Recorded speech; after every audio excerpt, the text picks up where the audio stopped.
Hoy nos toca el capítulo número 11 del libro de Nehemías. El capítulo número 11 del libro de Nehemías. Padre amado, Dios Todopoderoso, leemos tu preciosa palabra en el nombre del Señor Jesucristo. Amén. Tiene por título el capítulo Los habitantes de Jerusalén. Dice: habitaron los jefes del pueblo en Jerusalén, mas el resto del pueblo echó suertes para traer 1 de cada 10 para que morase en Jerusalén, ciudad santa, y las otras 9 partes en las otras ciudades. Y bendijo el pueblo a todos los varones que voluntariamente se ofrecieron para morar en Jerusalén. Estos son los jefes de las provincias que moraron en Jerusalén. Pero en las ciudades de Judá habitaron cada uno en su posesión, en sus ciudades, los israelitas, los sacerdotes y levitas, los sirvientes del templo y los hijos de los siervos de Salomón. En Jerusalén, pues, habitaron algunos de los hijos de Judá y de los hijos de Benjamín. De los hijos de Judá, Ataías, hijo de Usías, hijo de Zacarías, hijo de Amarías, hijo de Cefatías, hijo de Maalaleel, de los hijos de Fares. Y Masías, hijo de Barú, hijo de Colese, hijo de Asaías, hijo de Adaías, hijo de Joiarib, hijo de Zacarías, hijo de Siloní. Todos los hijos de Fares que moraban en Jerusalén fueron 478 hombres. Estos son los hijos de Benjamín: Salu, hijo de Mesulán, hijo de Joel, hijo de Pedaías, hijo de Colaías, hijo de Masías, hijo de Itiel, hijo de Jesaías. Y tras él Gabai y Salai, 928. Y Joel, hijo de Sicri, era el perfecto de ellos. Y Judá, hijo de Senúa, el segundo en la ciudad. De los sacerdotes, Jedaías, hijo de Joiarib, Jaquín, Seraías, hijo de Hilcías, hijo de Melulán, hijo de Sadot, hijo de Merayot, hijo de Aitot, príncipe de la casa de Dios. Y sus hermanos, los que hacían la obra de la casa, 822. Y Adaías, hijo de Jeroam, hijo de Pelaelías, hijo de Ansi, hijo de Zacarías, hijo de Pasur, hijo de Malquías, y sus hermanos, jefes de familia, 242. Y Amasaí, hijo de Azarel, hijo de Asaí, hijo de Mesilemot, hijo de Imer, y sus hermanos, hombres de gran vigor, 128, el jefe de los cuales era Jagdiel, hijo de Gedolín. De los levitas, Semaías, hijo de Asud, hijo de Asricán, hijo de Asabías, hijo de Buni. Sabetaí y Josabat. De los príncipes de los levitas, capataces de la obra exterior de la casa de Dios. Y Matanías, hijo de Micaía, hijo de Sagdi, hijo de Asaf, el principal, el que empezaba las alabanzas y acción de gracias al tiempo de la oración. Bagbuquías, el segundo de entre sus hermanos, y Agdá, hijo de Samúa, hijo de Galal, hijo de Jedutún. Todos los levitas en la santa ciudad eran 284. Los porteros, Acud, Talmón y sus hermanos, guardas en las puertas, 172. Y el resto de Israel, de los sacerdotes y de los levitas, en todas las ciudades de Judá, cada una en su heredad. Los sirvientes del templo habitaban en Ofel, y Sia y Gispa tenían autoridad sobre los sirvientes del templo. Y el jefe de los levitas en Jerusalén era Uzi, hijo de Bani, hijo de Asabías, hijo de Matanías, hijo de Macaía, de los hijos de Asaf, cantores sobre la obra de la casa de Dios, porque había mandamiento del rey acerca de ellos y distribución para los cantores para cada día. Y Petaías, hijo de Mesabel, de los hijos de Sera, hijo de Judá, estaba al servicio del rey en todo negocio del pueblo. Vamos aquí a detenernos un momento. Gloria al Señor y bendita sea la palabra de Dios. Aquí comenzaron a narrar en este capítulo, dice el título, los habitantes de Jerusalén.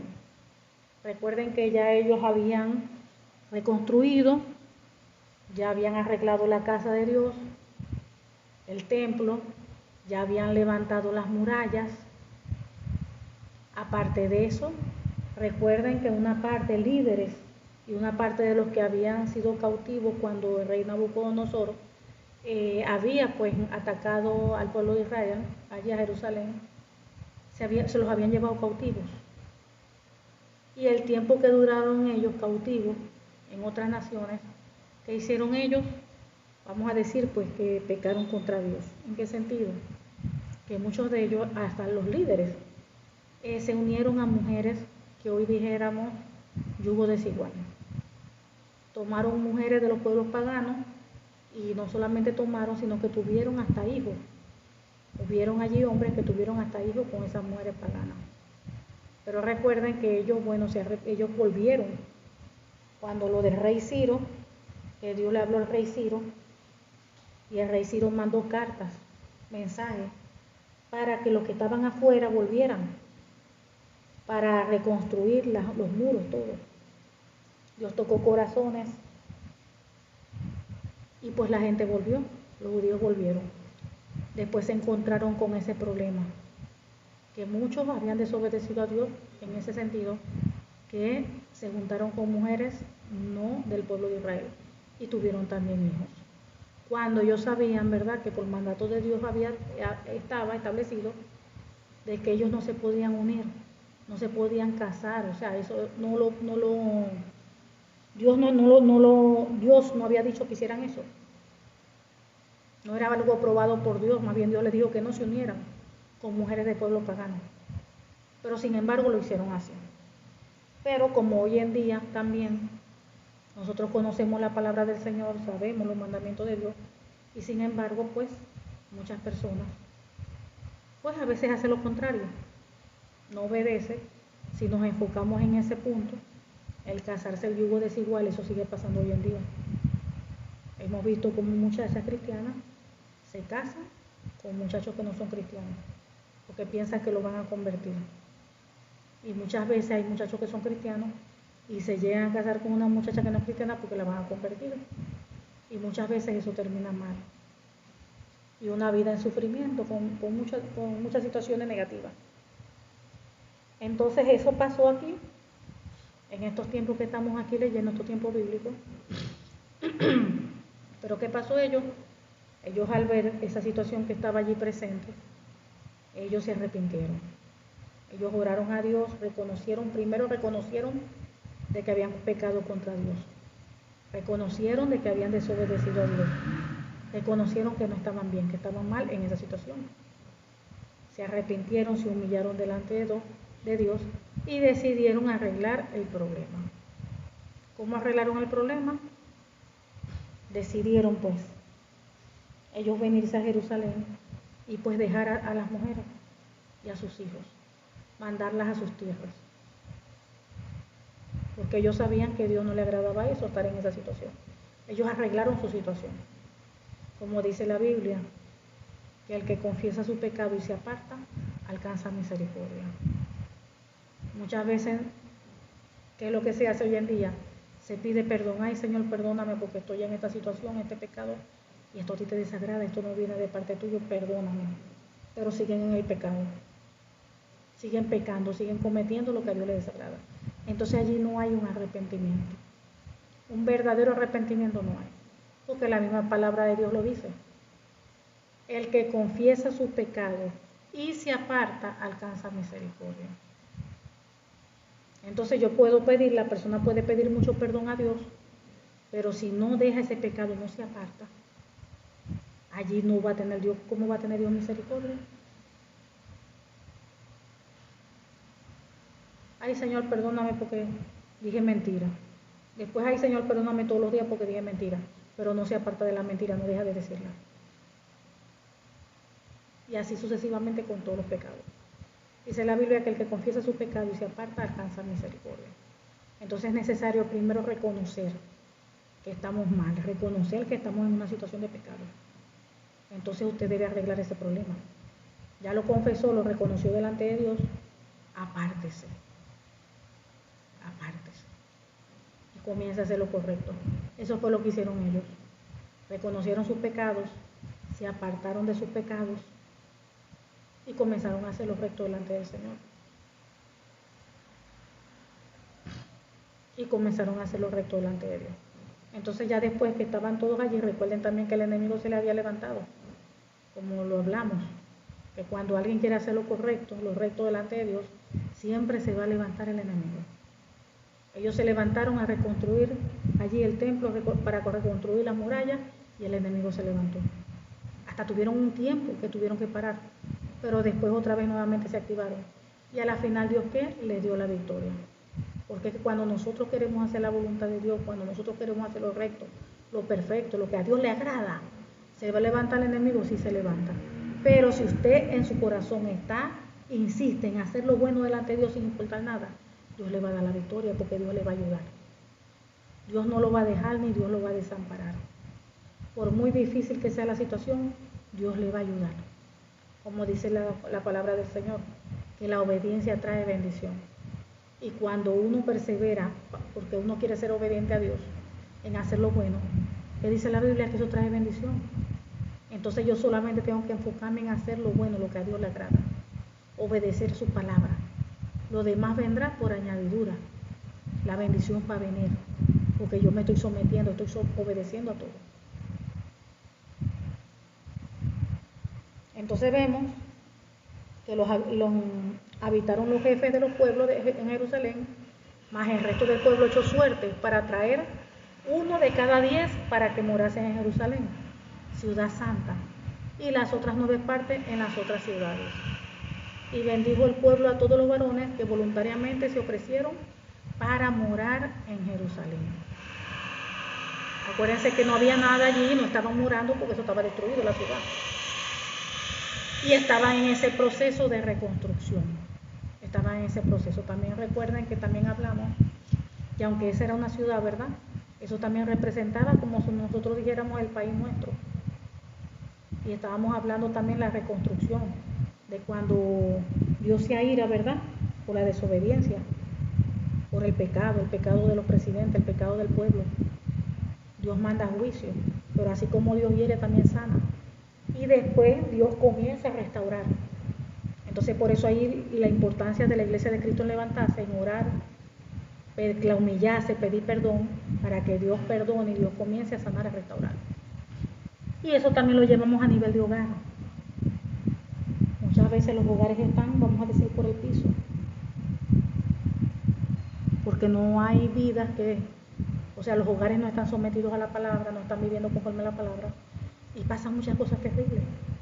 Pero cuando reconocen de que están mal, de que no están caminando conforme a la voluntad de Dios, y quieren de verdad hacer las cosas como Dios que manda, claro que Dios allí comienza a obrar en reconstrucción, sana, libera y restaura los hogares. Y estábamos hablando también de reconstruir, así como ellos reconstruyeron las murallas, los jefes de cada familia comenzaron a reconstruir también los muros enfrente de su casa. También nosotros tenemos que reconstruir las murallas de nuestros hogares. ¿Qué hacen las murallas? Protegen. Protegen. Recuerde que la muralla representa protección. Y muchas murallas están caídas en los hogares. Y aún la muralla de la propia persona, porque aún la persona en sí, Dios le tiene protegido con murallas espirituales. Pero cuando está en pecado la persona, esas murallas están por el piso, están dañadas. Por eso es que le entra el enemigo con todo y hace de todo. Pero también está, así como vimos, ¿verdad?, de que ellos restauraron sus murallas para que el enemigo no se metiera. Así mismo nosotros también debemos de ocuparnos en reparar nuestras murallas personales, en verificar en qué estamos fallando, en qué estamos pecando, en qué estamos haciendo nosotros mal, para que Dios me perdone y para que Dios comience a restaurar mi vida. Porque nosotros tenemos que trabajar en eso, para después ocuparnos en ver las murallas de nuestro hogar, en ver en el área de nuestro hogar también donde están las puertas abiertas, en que estamos fallando, para comenzar a restaurar la muralla de nuestro hogar. Fíjense que todo eso es un proceso, pero si nos montamos, como quien dice, en ese barco, vamos a ir caminando y el Señor nos va a ir ayudando para ir haciendo todo eso. Vemos que el pueblo de Israel hizo todo eso, ya reconstruyó todo eso. Ellos pidieron perdón, se humillaron, reconstruyeron todo, hicieron todo lo que tenían que hacer conforme a la voluntad del Señor. Y ahora pues ya aquí estaban resolviendo la situación de habitar la ciudad, que es lo que estamos leyendo aquí. Y aquí comienza que dice que estos son los jefes de las provincias que moraban en Jerusalén. Pero en las ciudades de Judá habitaron cada uno en su posesión, en sus ciudades. Y aquí comienzan los israelitas, los sacerdotes y levitas, los sirvientes del templo y los hijos de los siervos de Salomón. En Jerusalén pues habitaron algunos de los hijos de Judá y de los hijos de Benjamín, de los hijos de Judá, y aquí comienza a una lista de todos los que lo habitaron para no volver a leer la lista.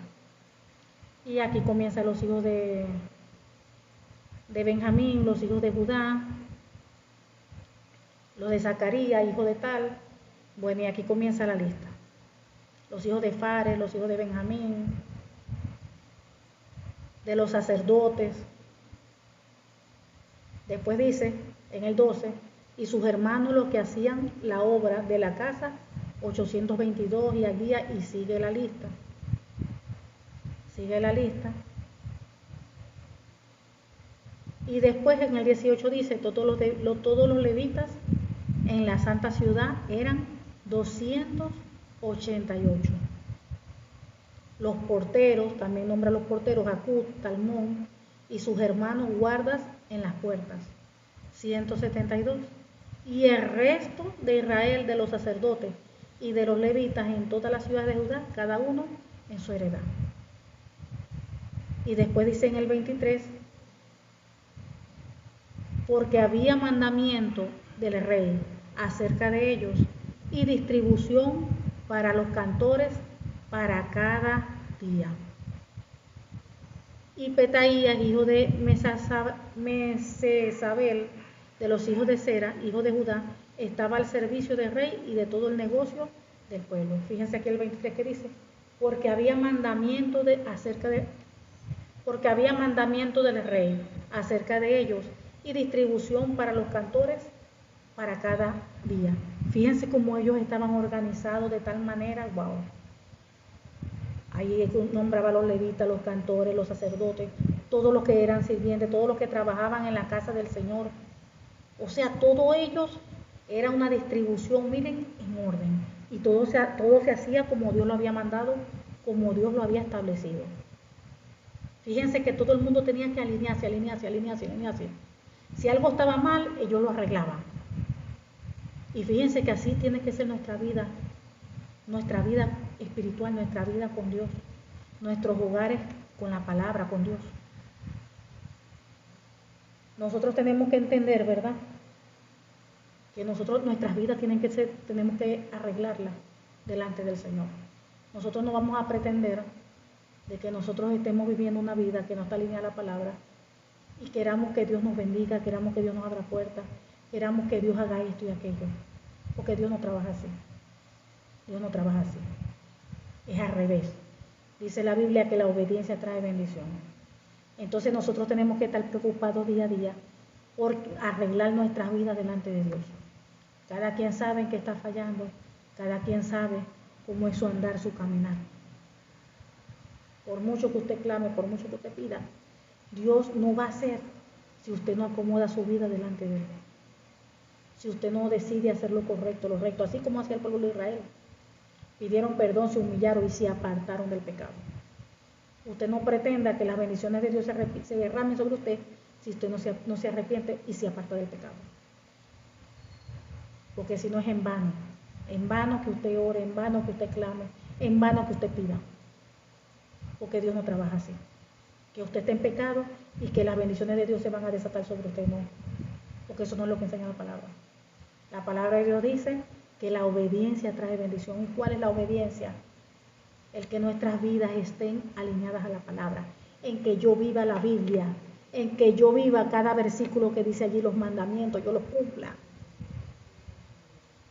Entonces cada quien debe preocuparse por cumplir, por vivir la Biblia, por parecerse más a Cristo. Porque había mandamiento del rey acerca de ellos y distribución para los cantores para cada día. Todavía una organización. Dice la Biblia que hace todo decentemente y con orden. Así debe ser en las congregaciones. Todo es con orden. Como Dios establezca, como Dios diría, como Dios quiere hacer las cosas. Dice tocante a las aldeas y sus tierras, algunos de los hijos de Judá habitaron en Kiriat Arba, en sus aldeas, en Dibón y sus aldeas, en Jecaxel y sus aldeas, en Jesua, Molada y Bepelet, en Azar Sual, en Berseba y su aldea, en Sicla, en Mecona y su aldea, en Rimón, en Sora, en Jarmut, en Sanoa, en Adulán y sus aldeas, en Laquis y en sus tierras, y en Aseca y sus aldeas. Y habitaron desde Berseba hasta el valle de Hinón. Y los hijos de Benjamín habitaron desde Geba, en Migmas, en Ahía, en Betel y sus aldeas, en Anatot, Not, Ananías, Azor, Rama, Gitaín, Adid, Seboín, Nebalat, Lot y Ono, valle de los artífices, y algunos de los levitas en los repartimientos de Judá y Benjamín. Entonces aquí vemos cómo fueron distribuidos los judíos, el pueblo de Dios. Algunos habitaron en Jerusalén, como dice aquí, y otros fueron distribuidos alrededores, en las tierras de los alrededores. Fíjense que ellos pasaron todo el proceso de restauración. Después de haber estado Jerusalén destruida, los muros caídos, destruidos, quemada la puerta, en la casa de Dios destruida. Fíjense por muy mal que pueda estar un hogar, un matrimonio, una ciudad destruida por causa del pecado. Si se confiesa el pecado y se aparta del pecado, hay humillación. Dios perdona, Dios sana y Dios levanta.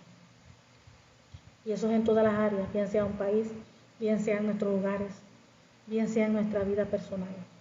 Una persona pudo haber caído en lo más bajo de pecado, pero si esa persona de verdad se arrepiente, reconoce que está mal y se aparta de todo lo malo, Dios lo perdona, lo sana, lo restaura y lo levanta. Claro que sí. Dios es fuego consumidor, pero también es un Dios misericordioso. Él es lento para la ira y grande en misericordia y verdad.